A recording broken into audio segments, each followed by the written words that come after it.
Hey everyone, and welcome back. I know it's been a while since I've last uploaded, and things have been pretty quiet around here. New job, moving, thousand other excuses. But to be honest, as we get closer and closer to the final core of a thousand year blood war, I've really been feeling the itch to get back behind the mic and start talking Bleach again.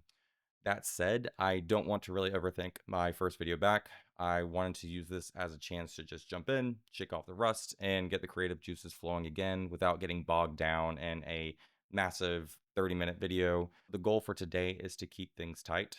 I want this to be a short, focused video that gets straight to the point of a specific idea I've been chewing on, and one that, while may seem obvious to the entire fan base, is something I think that we should look at again before we get to the last core of Bleach. Just a quick observation about the ending, but I think it changes how we look at the entire conflict. So, without further ado, let's get into it. Yhwach wasn't taken down by the people supposed to protect the world. When the Quincy King returned, the establishment crumbled. Yamamoto fell. Squad Zero was dismantled. Even Ichigo, the monk who names reality, was silenced. The institutions built to maintain order failed to stop the man threatening to rewrite it. Instead, this god was defeated by the very people the world tried to cast aside. If you enjoy breaking down how Bleach deconstructs its own genre, make sure to like and subscribe. To understand why he lost, you have to understand that Yhwach was also an outcast. He is the son of the Soul King, a god mutilated and imprisoned by the noble families to act as a battery for the world.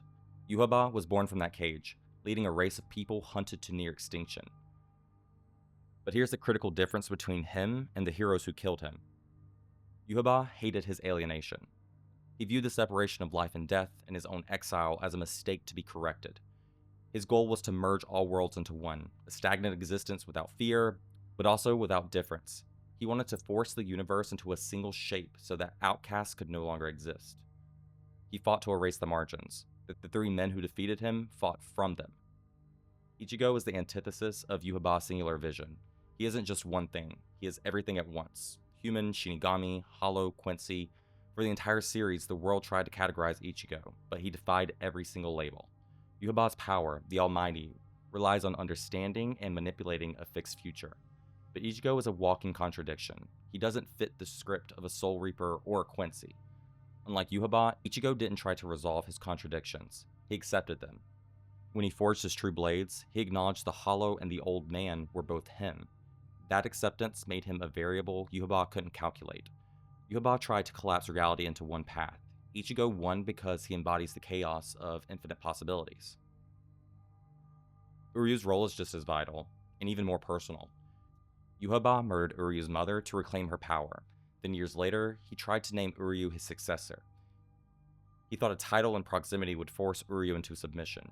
He wanted to absorb the boy into his empire. But Uryu had already accepted his place on the outside. He never fully belonged to the Soul Reapers, and he refused to belong to the Sternritter. The silver arrow that paralyzed Yhwach wasn't just a plot device.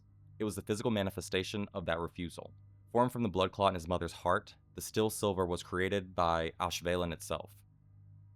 Yhwach believed his power was absolute. Uryu killed him with the literal byproduct of his cruelty. The king wasn't undone by destiny, but by the one Quincy who embraced his grief rather than his bloodline. Then there's Aizen. Aizen didn't become an outcast because he was rejected. He became one because he was transcendent. He was simply too powerful, too intelligent, and too ambitious for the Soul Society's rigid systems. Yhwach couldn't handle isolation, so he tried to make the world one giant extension of himself. Aizen, conversely, thrilled in isolation. He sat in the chair of Muken, completely alone, and refused to bend to anyone's reality but his own. That arrogance is what allowed him to deceive the Almighty. Yhwach sees the future he expects to control. Aizen, who operates entirely outside the logic of that system, showed him an illusion instead. Aizen proved that a predetermined path can be broken by someone who refuses to play a role in it. Yhwach wanted a world without outliers. He wanted a straight line from start to finish. But reality is messy, and his ending proves it. It was brought down by a hybrid who shouldn't exist, a survivor who shouldn't have lived, and a prisoner who shouldn't have been free.